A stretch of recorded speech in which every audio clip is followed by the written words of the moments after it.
Esse estudo aqui eu gosto muito, o estudo da Mônica Lano Dias, que é o artigo que eu mostro no curso presencial, que o Rodrigo falou que deu polêmica lá em Divinópolis. Tá?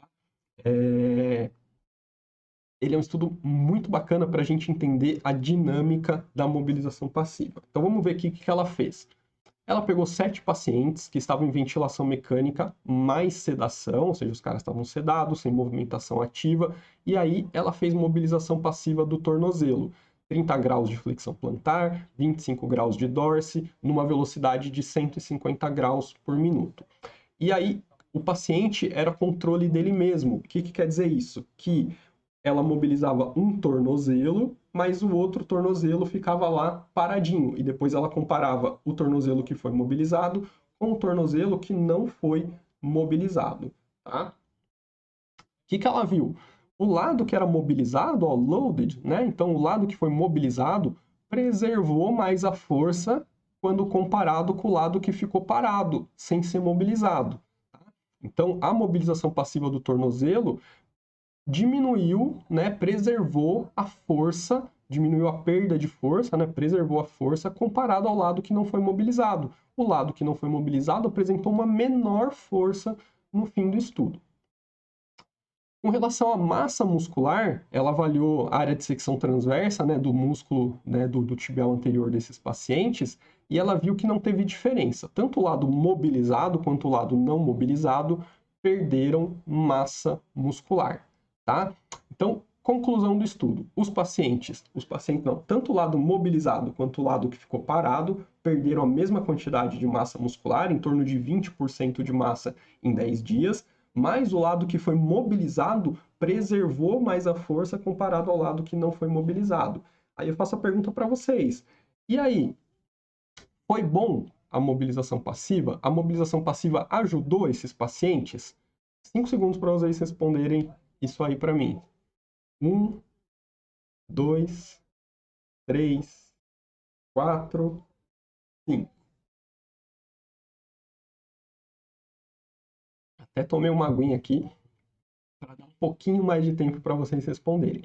Então, se a gente responder de acordo com os dados desse estudo aqui, a conclusão é que a mobilização passiva foi boa. Apesar de não preservar a massa, ela preservou a força. Isso é ótimo para o nosso paciente. Preservar a força, sempre um objetivo nosso, né? E a mobilização passiva aqui nesse estudo conseguiu preservar a força. Legal pra caramba. Vamos dar uma olhada como que ela fez a mobilização passiva nesses pacientes? Então, ela fazia 4 vezes por dia. Cada série de mobilização passiva durava 2 horas e meia, ou seja, 4 vezes 2 horas e meia, ela fazia 10 horas de mobilização passiva por dia, e o estudo durou aí entre 7 e 11 dias, tá? Então, mobilização passiva foi boa. Qual que é o problema? Dá para fazer mobilização passiva 10 horas por dia em cada articulação? Porque ela fazia só no tornozelo, eram 10 horas por dia só no tornozelo desses pacientes. Aí que tá. Funcionou para os pacientes dela? Funcionou, a gente viu, preservou a força.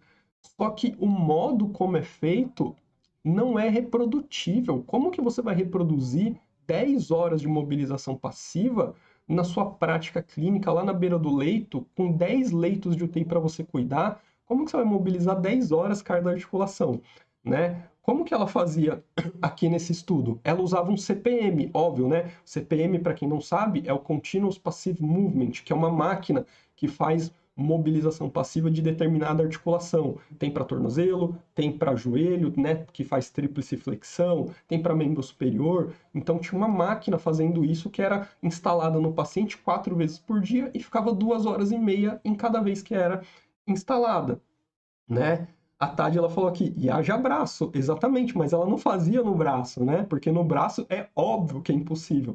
Então é isso. Primeiro, mesmo que a gente tivesse um CPM, também não é possível, porque não dá para aplicar 10 horas por dia em cada articulação. Então é assim, o que a gente tem que pensar? Se a gente não faz do jeito que funciona, não adianta fazer, né? Vou dar o exemplo do antibiótico, porque todo mundo entende muito bem o antibiótico. Se você tem um antibiótico que o paciente precisa tomar por 14 dias esse paciente tomou por 3 dias, ele começa a melhorar, aí o que o cara faz? Para de tomar, o que acontece? O que acontece é que muitas vezes pode ser até pior, porque a infecção pode piorar, porque o que sobrou ali de agentes infecciosos pode até ter fortalecido com esse uso inadequado do antibiótico. Então, ou você faz do jeito que funciona, ou você não faz. O que a gente vê na prática clínica, 10 repetições para cada articulação, né? Ou faz aquela tríplice flexão de membro inferior e já faz 10 para todas as articulações de uma vez. A gente viu lá no survey do Reino Unido, os caras faziam 5 repetições por dia. Olha a diferença, ela fazia 10 horas por dia. Tá? Então é isso, a gente tem que se atentar assim, funciona? Funciona. Se você fizer igual ela fez. Vamos ver o próximo estudo aqui para a gente continuar. Ó, esse estudo aqui é um estudo muito legal do Griffiths, né? Um estudo bem, a gente pode usar até aquela palavra clássico, né? Um estudo de 1995. Ele ganhou até um prêmio por esse estudo, tá? De uma sociedade de nutrição. Ele pegou 5 pacientes que estavam em ventilação mecânica e uso de bloqueador neuromuscular. Esses pacientes ficaram em ventilação e bloqueador neuromuscular por 7 dias. E aí ele fazia mobilização passiva de membros inferiores, utilizando o CPM, né, que é a máquina que faz a mobilização passiva, e numa velocidade que fazia 10 movimentos por minuto. Tá? Então a máquina ficava ligada lá numa velocidade que ia fazer 10 movimentos por minuto, ou seja, cada movimento demorava 6 segundos. Então era um movimento bem lentinho, né? 3 segundos para ir, 3 segundos para voltar. O que ele viu? Ele estudou a área das fibras musculares, então ele estudava as fibras musculares, provavelmente por biópsia, né? E aí ele avaliava a área das fibras musculares da articulação que foi mobilizada e da articulação que não foi mobilizada. O que ele viu? A articulação que não era mobilizada, né, tinha uma perda na área das fibras musculares de 35%, ou seja, estava perdendo massa muscular. Se diminuiu as fibras, diminui a área muscular em 35%, uma grande perda de massa muscular. O grupo que recebia mobilização passiva ganhou 11% na área das fibras musculares.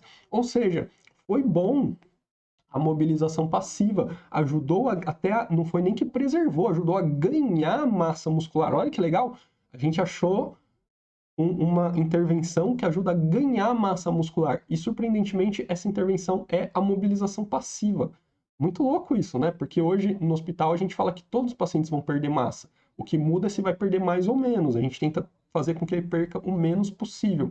E aqui no estudo do Griffiths, o grupo mobilização passiva ganhou 11% de massa muscular. Show de bola! De novo, vamos ver como que ele fazia essa mobilização passiva? Eu já falei que foi com CPM, né? Mas qual o tempo que ele aplicava? Ele aplicava a mobilização passiva aqui 3 vezes por dia em períodos de 3 horas, ou seja, ele aplicava por 9 horas por dia. Entende onde está o problema?